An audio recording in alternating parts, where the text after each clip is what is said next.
हाँ जी, 12th class.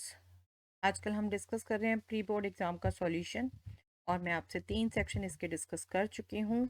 आज हम डिस्कस करने लगे हैं बेटा सेक्शन डी, जिसमें आप लॉन्ग आंसर क्वेश्चन फेस करते हैं, 5 मार्कर क्वेश्चन, 4 क्वेश्चन आपके इसमें आते हैं, राइट। चलिए, first question, let A is the set of all real number except 5 and B is the set of all real numbers except P. Find the value of p such that the function f from a to b defined by fx is equal to x minus 7 upon x minus 5 is onto. Okay. Also check whether the given function is 1 1 or not. आपको ये जो function दिया है इसके ए to be define किया हुआ है। ए ये सेट दे रखा है, बी ये सेट दे रखा है और आपको कहा है कि ये ऑन टू है अगर तो पी की वैल्यू डिफाइन बताइए। ऑन टू है दैट मीन्स ये जो बी को डोमेन दे रखा है वही रेंज होंगी बेटे। ऑन टू क्या होता है? Every element of second set has a pre image, that means को डोमेन और रेंज इक्वल होते हैं। ऐसे भी चेक करते हैं ना हम सिंपल कुछ क्वेश्चन, तो यही रेंज होगी। तो दैट मीन्स आपको सबसे पहले इसकी रेंज निकाल, range R minus definitely something आएगी, वो समथिंग आपने देखना है, पी वहाँ से वैल्यू आएगी, ठीक है। फिर आपको ये भी चेक करने को कहा है 1 1 है या नहीं। एक तरीके से 1 1 ऑन टू दोनों पूछे गए हैं। 1 1 ऑन टू वाला क्वेश्चन आपका हो गया, लेकिन डायरेक्ट उस फॉर्म में नहीं पूछे कि 1 1 ऑन टू है या नहीं, ठीक है। तो आपको हमेशा क्वेश्चन केयरफुली पढ़ना है, जिस फ्लो में पूछा है उसी फ्लो में आंसर दीजिए, ओके। अब यहाँ पर हम देखिए, यहाँ पर हमसे पूछा है अगर ऑन टू है, ये ऑन टू प्रूव नहीं करना, ऑन टू है। ऑन टू कब होता है? आप ऑन टू की जो प्रोसेस करते हो वही आप लेते हो यहाँ पे भी। Let y belongs to B such that, कैसे लेते थे? F x equal to y, right.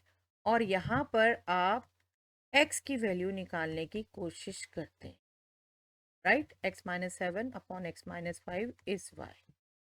यहाँ से आप x की वैल्यू निकालने की कोशिश करते हैं। x minus 7 equal to x y minus 5y। फिर आप एक्स वाई लेफ्ट में ले आए, 7 को राइट में ले गए, तो ये एक्सप्रेशन आ गया। और यहाँ से भी x कॉमन ले लिया, 1 minus y equal to 7 minus 5y। इसको आप 1 माइनस वाई को राइट साइड में ले जाओ तो 7 माइनस 5 है upon 1 minus, that means for x to be real, x to be in r minus 5, y should not be equal to 1. That means range of f क्या हो गई? r minus 1। और b आपका 4 f to be onto, b should be range, right? That means r minus p should be r minus 1. That means p should be 1। और यही आपसे पूछा है फर्स्ट पार्ट, ओके। अब हमने 1 1 शो करना बेटा। फर्स्ट पार्ट में पी पूछा था और सेकंड पार्ट में 1 1 शो करना था। 1 1 के लिए हम क्या करते हैं? फर्स्ट सेट से दो एलिमेंट लेते हैं। कैसे कि f x equal to f i हो, दो एलिमेंट एक्स वाई अगर ले रहे हैं तो उनकी इमेजेस इक्वल है और प्री इमेजेस दिखाना हमारा काम है, राइट। तो हम दो एलिमेंट ले लेते हैं belonging to the first set A such that f x equal to f y, right. F x क्या है? X minus 7 upon x minus 5।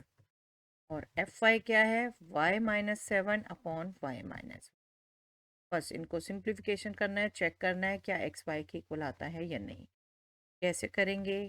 Cross multiply, x minus 7 into y minus 5 equal to y minus 7 into x minus 5। Multiply करें, x y minus 5x minus 7y plus 35 equal to x y minus 5y minus 7x plus 35। 35 भी दोनों तरफ cut गया बेटे, x Y भी दोनों तरफ cut गया, x की टर्म्स हम एक तरफ ले आए, -5x, -7x इधर ट्रांसपोज किया 7x, -5y राइट साइड में ऑलरेडी 7y, -7y राइट में ले गए हम +7y, 2x equal to 2y आ गया, 2 दोनों तरफ कट गया तो हमारे पास x इक्वल टू y आ गया।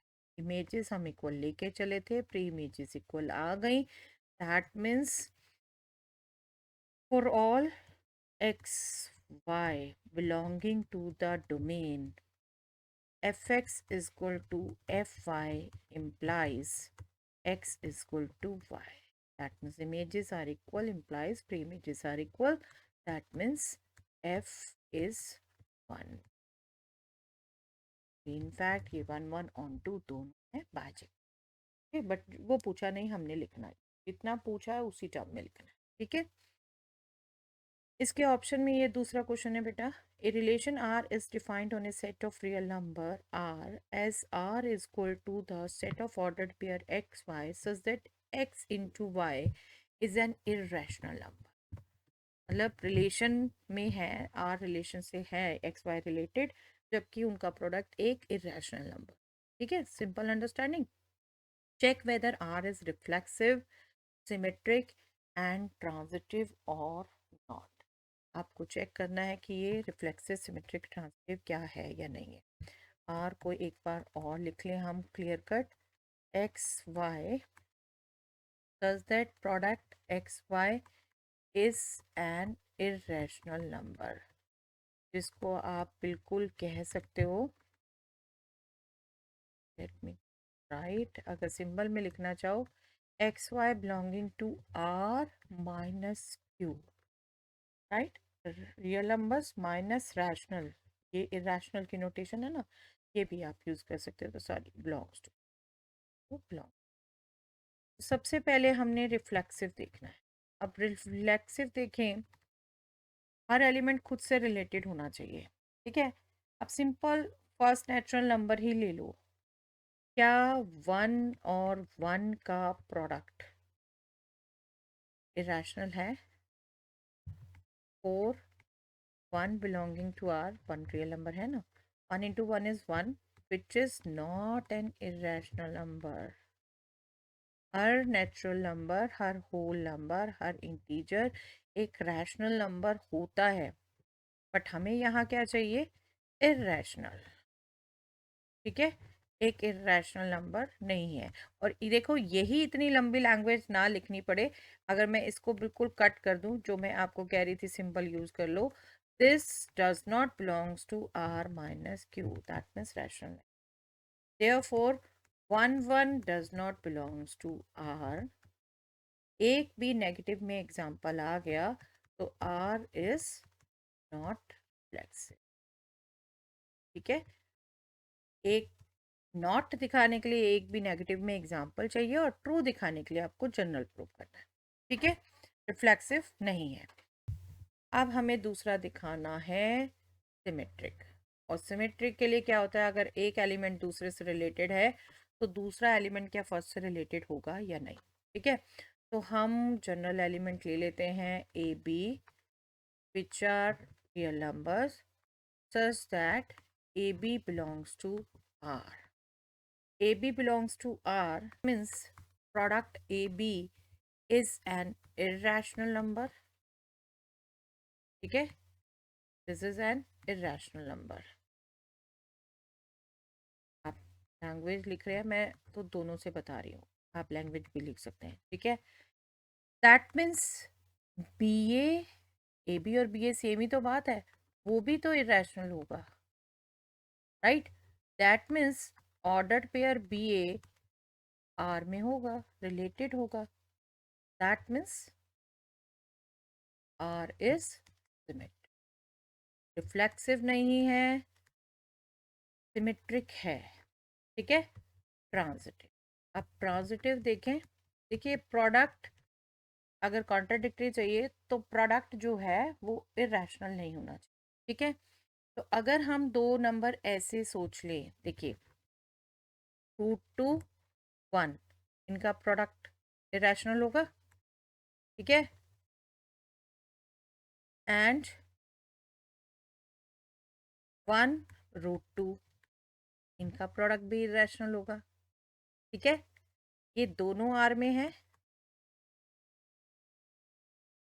लेकिन जब आप फर्स्ट और लास्ट का प्रोडक्ट देखोगे √2 से होना चाहिए, इन दोनों का प्रोडक्ट 2 है। तो ये आप एग्जाम्पल दे रहे हैं, here this and this belongs to R as √2 into 1 is equal to √2 belongs to R minus Q, मतलब irrational है, and 1 into √2 which is √2 that also belongs to R minus Q, अब irrational है, but √2 does not belongs to R as √2 into √2 is 2 which does not belongs to R minus Q, which is not an irrational। तो एक आपको example मिल गया, first related to second, second related to third, but first and third are not related. ये third आप कहोगे यही same आ रहा है, आप 2√2 ले लो, 3√2 ले लो, तो भी ऐसे ही होगा, तो भी आपका रियल ही आएगा, इरेशनल नहीं आएगा। राइट, रियल इरेशनल भी रियल है, तो भी रैशनल आएगा, इरेशनल नहीं आएगा। That means R is not transitive. ठीक है, तो क्या कंक्लूड हुआ, R is symmetric but neither reflexive nor transitive।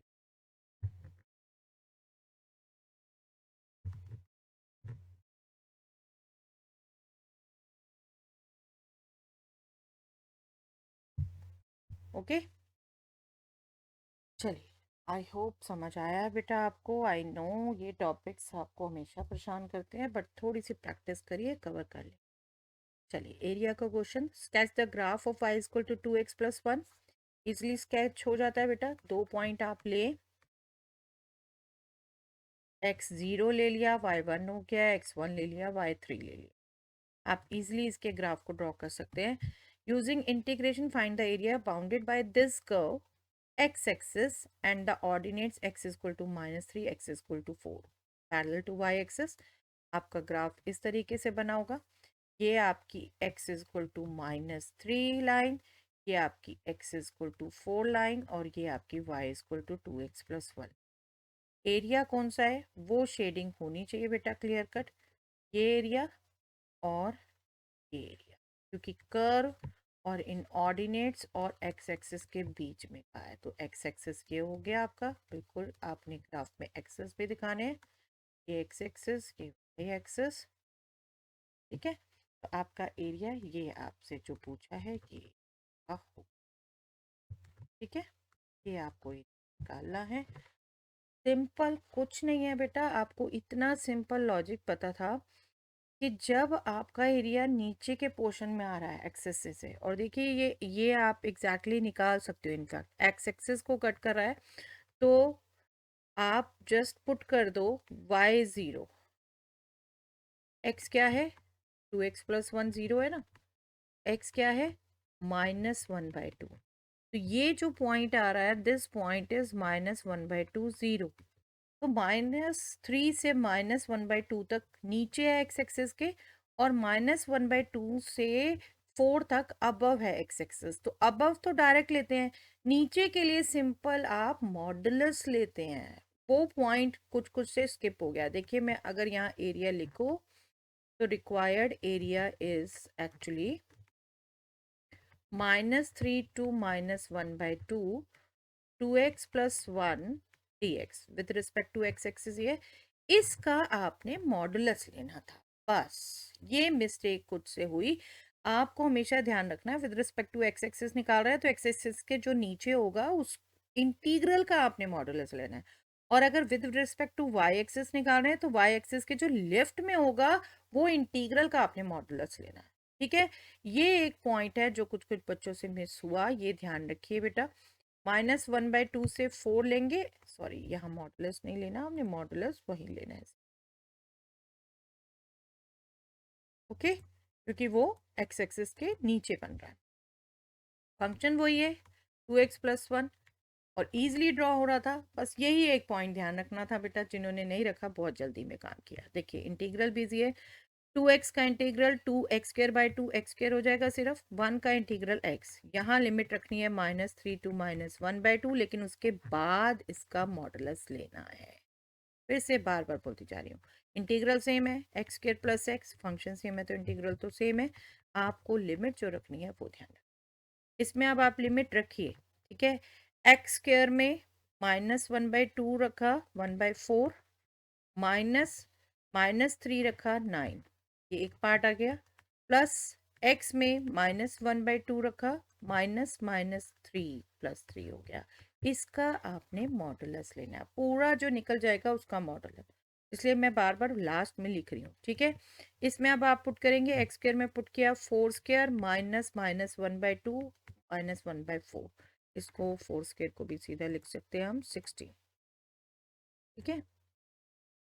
Calculation no doubt आपकी है, बट मॉडुलस से भूल गए वो बड़ी गड़बड़ बात थी बेटा।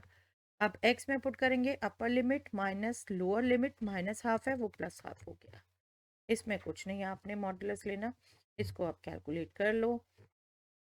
1/4 -1/2 -1/4 -9 +3 -6 -6 -1/4। चलिए अभी इसको भी एक बार ऐसे छोड़ देती हूँ मैं, और इसको करेंगे -1/4 +1/2, दैट इज 1/4, 16 + 4 20, 20 + 1/4। चलिए कोई बात, नेक्स्ट स्टेप में करेंगे। ये हो गया 24, 25, 25/4 नेगेटिव में है, उसका मॉडुलस लेंगे तो 25/4, सीधा लिख लीजिए। ये हो गया 80 + 1 81/4। अब हम मॉडुलस ले चुके हैं, ठीक है। अब इसको हम कैलकुलेट कर लें, दिस इज बेटा 106/4। आप चाहें इसको जितना कट हो सकता है कट करके लिख दीजिए, या फिर आप डिवाइड करके लिखें तो डिवाइड करके भी लिख दीजिए, ठीक है। लेकिन एरिया पूछा है तो स्क्वायर यूनिट्स जरूर साथ में लगाइए, ठीक है। This is the final answer. लेकिन आप ये पॉइंट जो यहाँ पर मेन बात हो रही है, एरिया एक्स एक्सिस के नीचे आ रहा है, प्लीज उसे मॉडुलस में लीजिए, यहीं की वजह से गलती हुई बहुत बच्चों से। चलिए नेक्स्ट क्वेश्चन, लीनियर प्रोग्रामिंग का। Solve the following linear programming problem graphically. Maximize z is equal to x plus 2y, subject to x plus y less than equal to 300, 2x plus 3y less than equal to 720। Simple direct question था बेटा, बस आपको scale ध्यान से लेना था, आपका एक एक लेके तो चलना नहीं था, 10-20 लेके भी नहीं चलना था, 50 100 ऐसे ले लेते आप तो आपका उस हिसाब से निकलना था। 50 इज़ द बेस्ट। यहाँ पर आपने पहले अगर equation Lee x plus y is equal to 300, इसके लिए जब आपने मेजरमेंट ली, x0 लिया तो y 300 आएगा, y0 लिया तो x 300 आएगा, ठीक है। दूसरी लाइन, नो डाउट अभी तो मैं आपको ग्राफ देखो यहाँ पर सीधा ड्रॉ दिखाऊंगी, पर बेटा कुछ बच्चों से वही गलती हुई जो बार बार मैं कहती थी, एक लाइन जैसे ये है आपकी इनइक्वालिटी, इसको आपने क्लियर कट पता चल रहा है ओरिजिन से नहीं जा रहा, 0 0 हमने दोनों पुट करके देख लिया, 0 0 आपने पुट किया इसमें, वो सेटिस्फाई, इसमें सेटिस्फाई करता है, ट्रू है, दैट मीन्स 0 0 सॉल्यूशन का पार्ट है, तो शेड भी कर दीजिए, एक एक को पूरा ड्रॉ करिए एग्जाम पॉइंट ऑफ व्यू से बेटा, ठीक है। शेड कर दीजिए पूरा, वहां पर गड़बड़ हो गई कुछ बच्चों की शेडिंग दोनों ड्रॉ के चक्कर में। यहाँ पर देखिए x0 रखा तो y आपका आया 240, और y0 रखा आपका तो x आया 360। यहाँ पर भी ओरिजिन लाइन ही करना, इजली आप यहाँ पर भी ओरिजिन को पुट करके देख सकते थे, यहाँ पर भी ये ट्रू आता है, दोनों लेस देन वाली थी, आपका ये भी ट्रू आता है, तो यहाँ पर भी ओरिजिन की तरफ शेडिंग थी, बट दोनों के चक्कर में कई बच्चे गड़बड़ कर देते हैं बेटा। ये आप जब ड्रॉ करेंगे पूरा मेंशन करेंगे, एक्सिस, एक्स एक्सिस, ये आपकी लाइन देखिए 240 वाली, ये नीचे वाली सेकंड, और ये 300 पे जो जा रही है ये आपकी पहली। ठीक है, इसकी शेडिंग भी लोअर में है, ये दूसरी आपकी लाइन, इसकी शेडिंग भी लोअर में है। तो जो कॉमन पार्ट निकालेंगे वो आपका ये शेडिंग का विजिबल रीजन, ये क्वाड्रिलेटरल आता।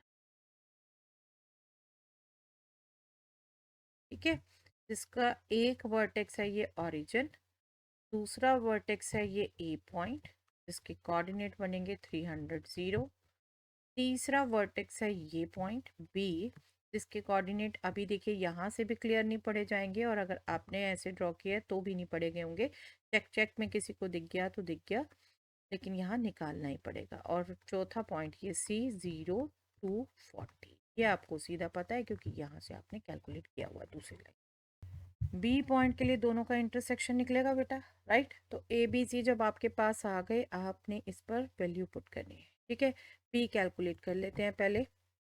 4 बी आपके पास लाइन है x plus y equal to 300, 2x+3y equal to 720। आप जितनी फास्ट कैलकुलेट कर सकें इसको 2 से मल्टीप्लाई करके सब्ट्रैक्ट कर दीजिए। 2x+3y minus 2x minus 2y is equal to 720 minus 600. That means you will get y is equal to 120 and x will be, इसे निकाल लीजिए, 300 minus y, that means 180। तो b के कोऑर्डिनेट हो गए बेटा 180 120। ठीक है, feasible region is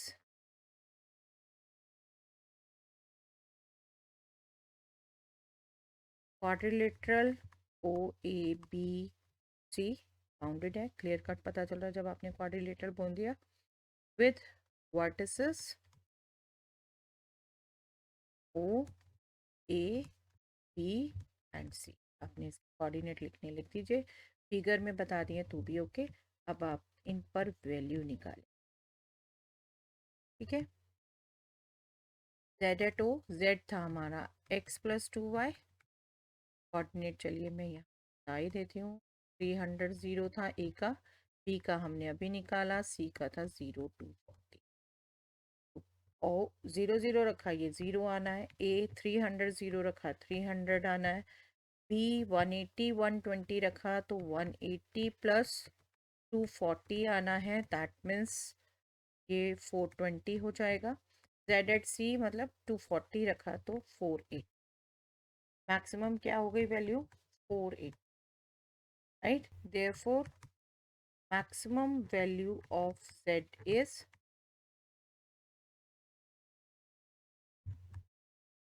480 when x is 0, y is 240।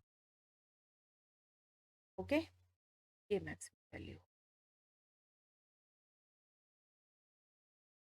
चलिए next question, find the vector and Cartesian equation of the line passing through the point this and perpendicular to these two lines। इस point से पास कर रहा हो और इन दोनों line के perpendicular हो। देखो बेटे, एक चीज आपको फिर से याद दिला दूं, 3D को मैंने बार बार कहा था आपको कि वेक्टर्स जितना अच्छा समझो, आपने जितना वेक्टर्स से कनेक्ट करके 3D करोगे you will find it easy, otherwise मुश्किल ही लगेगा। देखिए यहाँ पर आपको दो गिवन लाइन के परपेंडिकुलर लाइन निकालनी है।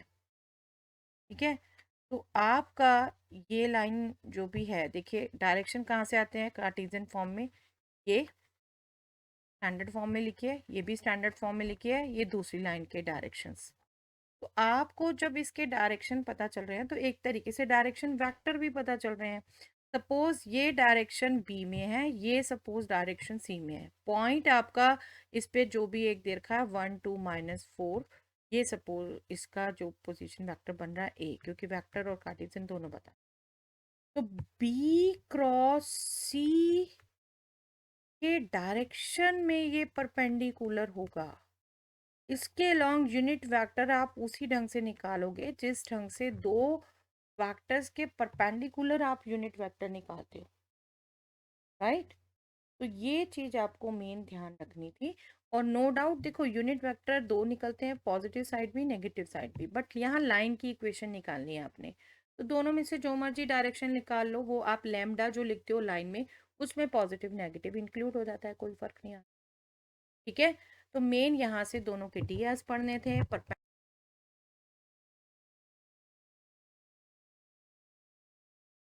इक्वेशन निकाल देनी थी, चाहे वेक्टर फॉर्म में निकाल दो चाहे आप कार्टेशियन में फॉर्म पहले निकाल दो, पर आंसर दोनों में ही।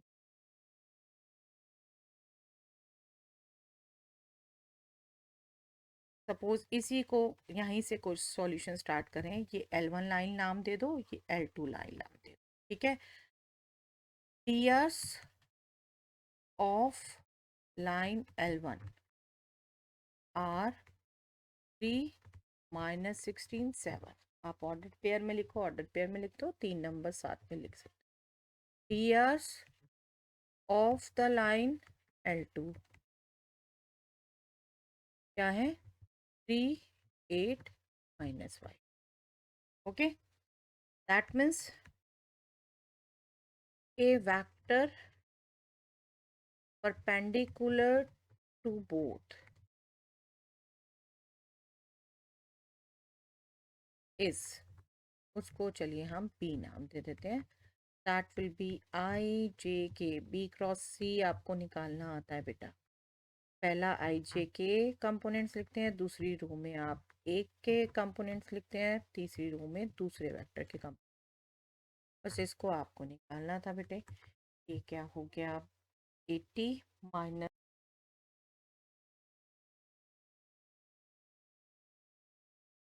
तंग कर रहा है बेटा आजकल, 24i -j -15 -21 36 माइनस इसके साथ है +36j, और k के साथ हो गया 24 +48 72k। ठीक है, और ये 24 36 72 के डियास ही हैं। ठीक है, तो डियास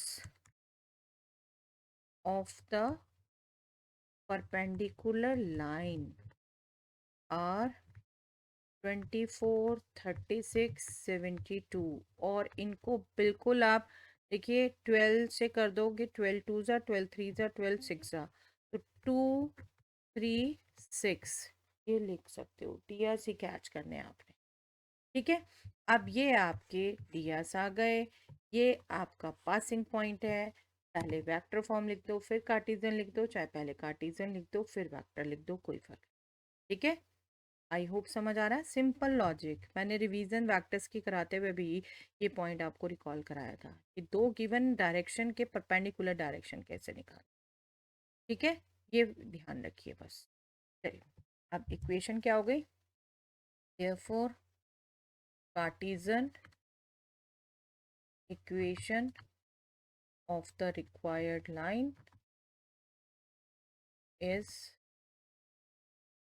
1 2 -4 पॉइंट आया है बेटे, और 2 3 6 डायरेक्शन। ठीक है, x माइनस पॉइंट के कोऑर्डिनेट न्यूमैरेटर में और ds डेनोमिनेटर में, ये भी ध्यान रखिए। y -2 डिवाइडेड बाय 3, z -4 तो +4 हो गया divided by 6, and vector equation is, vector equation भी बता दीजिए। r is equal to passing point पहले i +2j -4k plus lambda times, ये लैम्डा में ही पॉजिटिव नेगेटिव दोनों इंक्लूड हो जाता है, इसलिए सिर्फ डी आर से लिखिए वेक्टर 2i + 3j + 6, ये आपका डायरेक्शन। Okay, clear. चलिए, इसके ऑप्शन में ये क्वेश्चन था बेटा, find the coordinates of the foot of the perpendicular drawn from the point this to the line this. इस पॉइंट से इस लाइन पर जो परपेंडिकुलर ड्रॉ हो रहा है उसका फुट निकालना है। Hence right the equation of this perpendicular line, और फिर उस परपेंडिकुलर लाइन की इक्वेशन भी बतानी है। सपोज ये लाइन आपकी ये है, ठीक है, और आपको ये लाइन की इक्वेशन पूछी है ये सपोज ये पॉइंट है ए, आपको सबसे पहले तो ये फुट निकालने को कहा है बी, और ये लाइन आपको गिवन है। पहले ये फुट निकालना है और फिर ए बी लाइन की इक्वेशन भी पूछिए। आई होप पिक्चर से क्लियर है। और ज़्यादा अब करेंगे क्या, आप देखिए ये बी पॉइंट क्या है, वो इस लाइन पर भी होगा, फुट ऑफ द परपेंडिकुलर हो, बट एल लाइन पर भी होगा। तो ये जो लाइन की इक्वेशन दी है, इससे आप जनरल पॉइंट तो निकालना जानते हैं, जनरल पॉइंट को ही बी मान लीजिए। अब बी जब आपके पास आ गया तो बी ए के डीआरस निकाल सकते हैं आप, दो पॉइंट आ गए तो डीआरस निकालने आते हैं आपको उस पास, उन दोनों से पास करने वाली लाइन के, और वो एल से परपेंडिकुलर होगा। परपेंडिकुलर लाइन का लॉजिक यूज कर लीजिए, ठीक है। वहां से जो आपने वो कांस्टेंट लिया होगा इसको करते हुए, वो कांस्टेंट निकल गया, बी आ गया। अब बी आ गया तो बी ए के डीएस भी आपके पास आ गए, ए पॉइंट भी आपके पास है, ए बी की इक्वेशन निकाल लो, राइट। जैसे हमने पिछले क्वेश्चन में सेकंड पार्ट किया कि इक्वेशन निकाल, वैसे इक्वेशन भी निकाल लेंगे हम। और यहाँ पर इक्वेशन पूछिए, हमें कोई नहीं कहा वेक्टर या कार्टेशियन, जिस मर्जी में आप निकाल, ठीक है। बट सबसे पहले तो हम मान लेते हैं लेट बी, इसको ओके पहले गिवन लाइन लिख देती हूँ ताकि आप पॉइंट इजीली लिख पाए। गिवन लाइन इज, इसको एल नाम दे देती हूँ, x by two equal to y minus two by three equal to z minus three by four equal to से के ले लेती हूँ मैं, लैम्डा भी नहीं, ठीक है। तो पॉइंट के कोऑर्डिनेट्स आप इसके ऊपर वाले ही एज्यूम करेंगे। लेट बी हैज कोऑर्डिनेट्स, क्योंकि इस लाइन पर ही लाई करेगा तो बी के कोऑर्डिनेट्स आपने मान लिए टू के, टू इंटू के, यहाँ एक्स के साथ कुछ सब्ट्रैक्ट नहीं हो रहा है, ऐसा रहेगा, three k plus two, four k plus three. I hope आपको क्लियर है। इस लाइन से ही एक्स वाई जेड जो निकलेंगे वो बी के कोऑर्डिनेट, ठीक है। बी के कोऑर्डिनेट्स आ गए, जब आपने फिगर बना दी तो आप उसका ही सपोर्ट लेके, आपको यहाँ लिखना सब कन्वीनियंट है, यहाँ पर परपेंडिकुलर का सिंबल भी बना दीजिए बेशक। Therefore DRs of line A B will be, वो लिख दीजिए क्या होंगे, to k minus three, difference निकालते हैं ना, to k minus three, three k plus to minus minus one that means three k plus three, four k plus three minus 11 that means four k minus eight. ये D Rs हो गए line A B के। S line A B भी हम चलिए proper line की तरह लिख देते हैं, line A B is perpendicular to L, therefore इनके जो डीआर्स के कंपोनेंट वाइज प्रोडक्ट होगा वो जीरो, ठीक है। डॉट प्रोडक्ट वेक्टर से आपने याद रखा हुआ है, तो dot product two into two k minus three plus three into three k plus three plus four into four k minus eight. देखिए लाइन आपकी जो दी थी ना, ये स्टैंडर्ड फॉर्म में दी थी, इसलिए आप इजीली पढ़ पा रहे हो। टीआरस कहाँ से पढ़ते हैं, डेनोमिनेटर से। दिस शुड बी जीरो, बस यहाँ से के कैलकुलेट करिए बेटा। के मैं एक ही बार में सॉल्व करके लिखती हूँ, दैट इज के के साथ आएगा फोर, नाइन, यहाँ से आएगा 16, और इधर ये नेगेटिव है, पॉजिटिव चलो मैं राइट में लेके जाती सीधा लिखती हूँ, सिक्स, ये नेगेटिव हो जाएगा 9, और ये माइनस 32 प्लस हो गया, ये आ गया आपका 29 के इक्वल टू, ये आपका आ गया, ये भी 20 के आया आपका 1, ठीक है। के आ गया आपके पास। अब के पुट करके यहाँ से बी के कोऑर्डिनेट्स आ गए, that means foot of the perpendicular, और बी के कोऑर्डिनेट्स आ गए, फिर डी ए बी लाइन के डी आने के बाद लाइन का पॉइंट, ये इक्वेशन निकाल देंगे, ठीक है। तो पहले फुट निकाल दें, to k, three k plus two, four k plus three में के वन पुट करना है, therefore foot of the perpendicular is, that is B, two k, three k plus two, it mean just check गलत नहीं होना चाहिए, three k plus two, four k plus three, ठीक है। Three into one plus two that means five, four k plus three, four into one plus three that means seven, okay 257 ये foot of the perpendicular आ गया. And now ds of A B, line A B are, चाहे आप point से निकाल दो 2 minus 5 minus 7 minus, चाहे आप यहीं पर पुट करके निकाल दो. देखो यहाँ फटाफट के पुट करोगे 1 -1, और यहाँ पर पुट करोगे 6, और यहाँ पर पुट करोगे -1 -1 6 एंड -4, -1 6 एंड -4. ये आपके डी आर्स आ गए, और पॉइंट आपके पास है ही, बी भी है इनफैक्ट, और ए पॉइंट दिया हुआ है, तो हम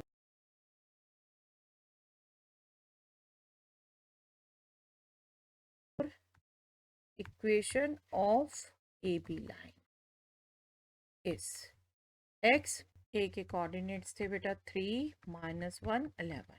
ठीक है, x -3 divided by -1 equal to, in fact इसको भी आप दो में नेगेटिव है, मैं सजेस्ट करूंगी एक में नेगेटिव कर लो, क्योंकि डी ही तो है. डी को आप ऐसे एडजस्ट कर सकते हो बिल्कुल, जैसे अभी हमने पिछले में किया था 24 36 72, हमने उसको 12 से डिवाइड करके कर लिया. ठीक है, डायरेक्शन पता है चलना है. x -3 अपॉन 1, y -1 प्लस 1 हो गया अपॉन -6, z -11 डिवाइडेड बाय 4. तो ये आपकी लाइन की इक्वेशन हो गई जो आपसे पूछी. दोनों अच्छे क्वेश्चन है बेटा प्रैक्टिस के लिए, इसलिए मैंने डिटेल में डिस्कस कर लिए हैं. प्लेन ना होने की वजह से लाइन में भी वैरायटी कम हो गई है, 3D में वैरायटी कम है. इन क्वेश्चंस को करके देखिए बेटा दोबारा. ओके, चलिए आज के लिए इतना ही बेटा.